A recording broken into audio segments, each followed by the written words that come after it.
Hello दोस्तों, स्वागत है आप सभी का आपके अपने चैनल पुनीत क्लासेस में। तो सबसे पहला क्वेश्चन है कि संविधान सभा की पहली बैठक किस वर्ष हुई थी। तो इसका आंसर हो जाएगा बी, 9 दिसंबर 1946 को संविधान सभा का पहला बैठक हुआ था। चलिए नेक्स्ट क्वेश्चन आता है, राज्यसभा में प्रथम विरोधी दल के नेता कौन थे।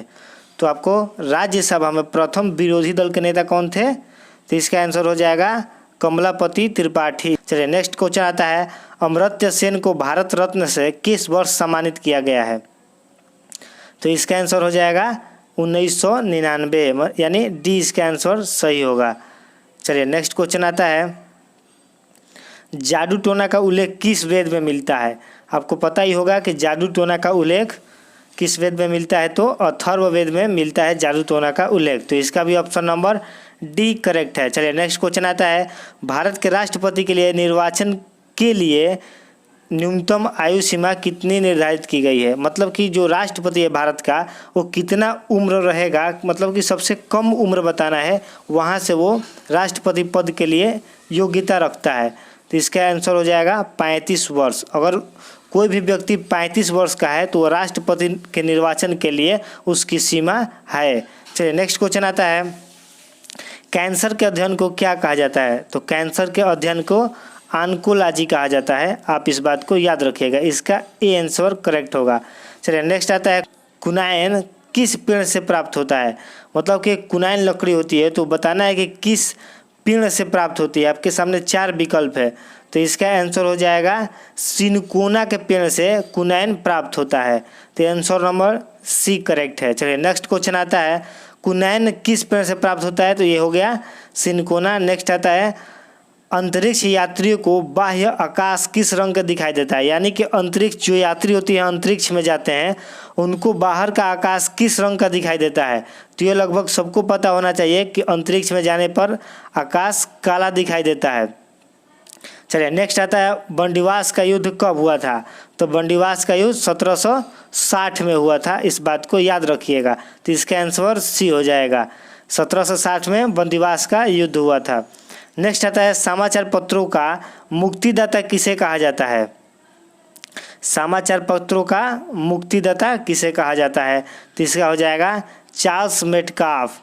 चार्ल्स मेटकाफ को समाचार पत्रों का मुक्तिदाता कहा जाता है। इसका आंसर नंबर ए सही है। चलिए नेक्स्ट क्वेश्चन आता है, सचिन तेंदुलकर को भारत रत्न से किस वर्ष नवाजा गया।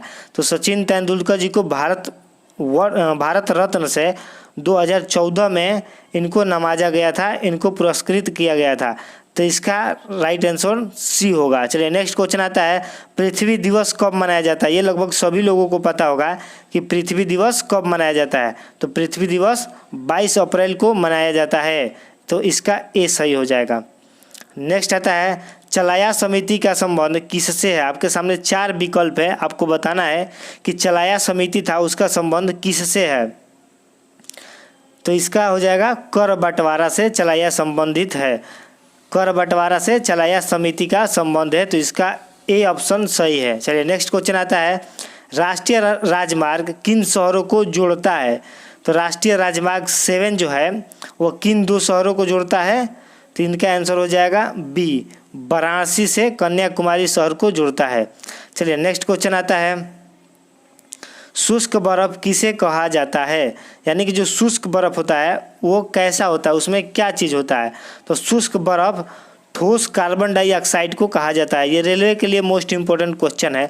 रेलवे में ऐसा क्वेश्चन पूछ लिया जाता है, ग्रुप डी में ये शायद पिछली बार पूछा गया था कि शुष्क बर्फ किसे कहा जाता है। तो आप याद रखिएगा, शुष्क बर्फ ठोस कार्बन डाइऑक्साइड को कहते हैं। चलिए नेक्स्ट क्वेश्चन आता है, विक्रम संवत और शक संवत का कितना अंतर होता है। यानी कि विक्रम संवत और शक संवत कैलेंडर होता है, तो इसमें बताना है कि कितने वर्ष का अंतर होता है। तो इसमें 135 वर्ष का दोनों में अंतर होता है। जब विक्रम संवत बना था और शक संवत बना था तो दोनों में 135 वर्ष का अंतर था। मतलब कि 135 वर्ष बाद इसके बनने के 135 वर्ष बाद इसको बनाया गया था। नेक्स्ट आता है, सबसे कठोरतम पदार्थ कौन है। कठोरतम बताना है कि सबसे कठोर चीज़ क्या है चारों ऑप्शन के मुताबिक। इस चारों ऑप्शन में आपको बताना है कि सबसे कठोर क्या है। तो आपको पता ही होगा कि सबसे कठोर हीरा होता है। तो इसका ऑप्शन नंबर सी करेक्ट होगा। चलिए नेक्स्ट आता है विष्णुपद मंदिर किस नदी के तट पर अवस्थित है।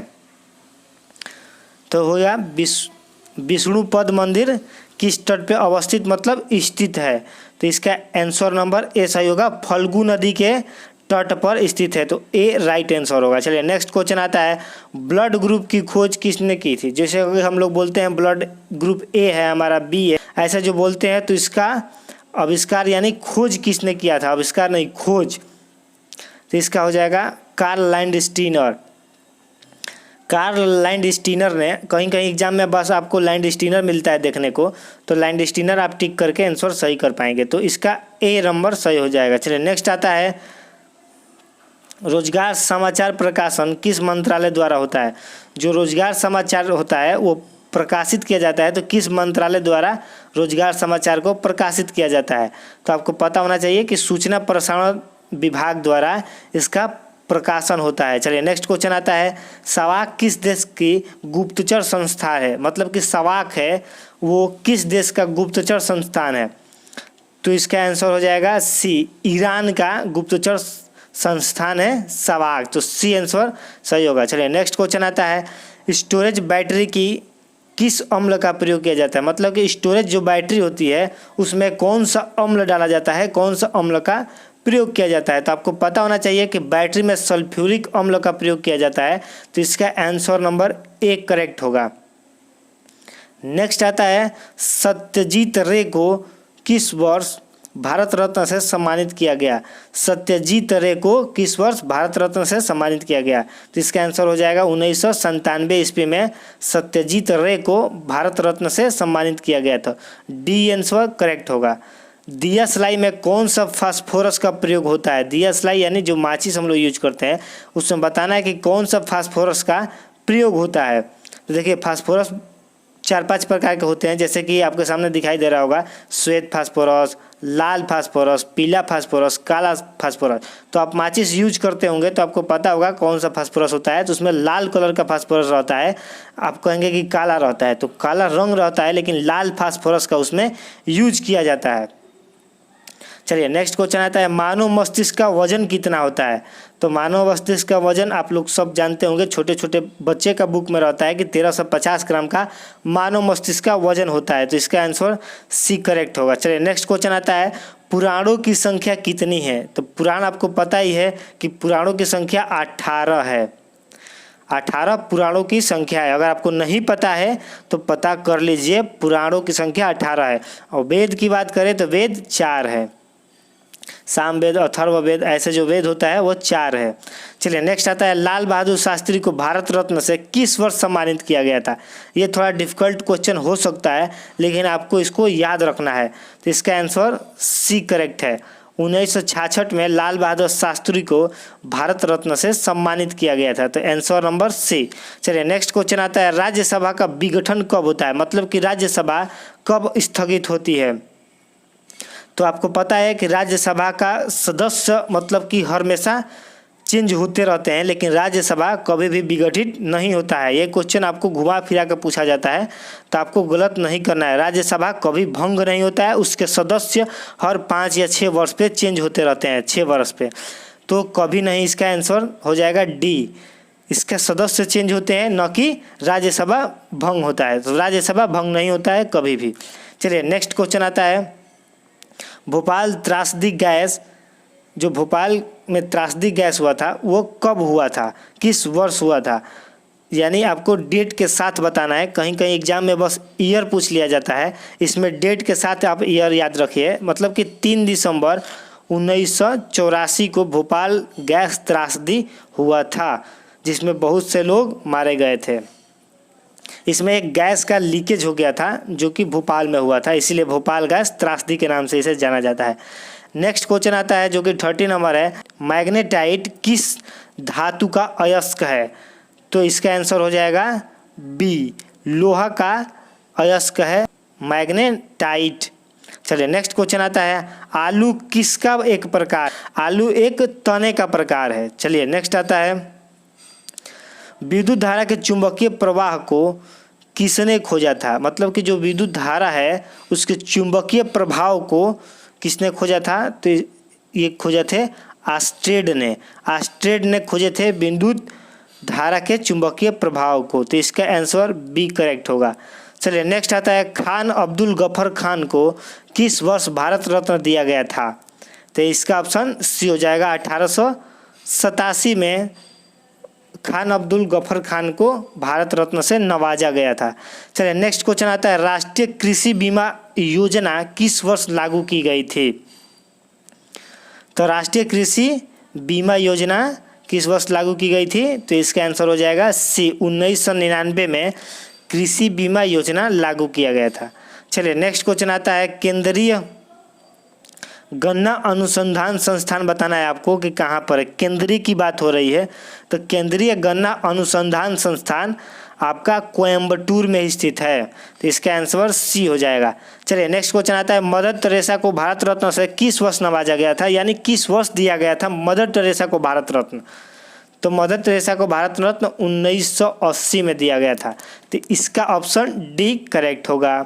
चलिए नेक्स्ट आता है, कितने डिग्री सेल्सियस को परम शून्य तापमान कहा जाता है? मतलब कि कितने डिग्री सेल्सियस को परम शून्य तापमान कहा जाता है? तो ये आपको पता होना चाहिए कि -273 डिग्री सेंटीग्रेड को क्या कहा जाता है? तो परम शून्य तापमान कहा जाता है। चलिए नेक्स्ट आता है, इसमें प्लस रहेगा तो नहीं, माइनस से शुरू होना चाहिए, -273 सेंटीग्रेड। चलिए नेक्स्ट क्वेश्चन आता है, सारनाथ में किसका स्तंभ है, किस शासक का स्तंभ है सारनाथ में? तो सारनाथ में अशोक का स्तंभ है, आपको पता होना चाहिए। इसका ऑप्शन नंबर ए सही होगा। नेक्स्ट आता है, राज्यसभा का पदेन सभापति कौन होता है? तो ये आपको अवश्य ही पता होना चाहिए कि राज्यसभा का पदेन सभापति उपराष्ट्रपति होते हैं। इसका ऑप्शन नंबर बी करेक्ट है। नेक्स्ट आता है, नेशनल मंडेला को किस वर्ष भारत रत्न दिया गया था? आप भारत रत्न जिसको जब दिया गया था वो सन के साथ उस व्यक्ति का नाम भी याद रखिएगा, ये इम्पोर्टेंट क्वेश्चन है। चलिए, तो इसका 1990 में, तो नेल्सन मंडेला को 1990 में भारत रत्न दिया गया था। सी ऑप्शन करेक्ट है। चलिए नेक्स्ट और लास्ट क्वेश्चन है, दिल्ली चलो का नारा किसने दिया था? तो दिल्ली चलो का नारा सुभाष चंद्र बोस जी ने दिया था कि दिल्ली चलो का नारा। तो इसका ऑप्शन डी करेक्ट होगा। आप कमेंट बॉक्स में अपना स्कोर बताइएगा कि आपका कितना क्वेश्चन इसमें से सही हुआ है। चलिए 41 क्वेश्चन था, तो 30+ स्कोर इसके लिए बेहतर है। चलिए मिलते हैं ऐसे ही नेक्स्ट वीडियो में टेस्ट सीरीज के साथ। तब तक के लिए बाय बाय, जय हिंद, जय भारत।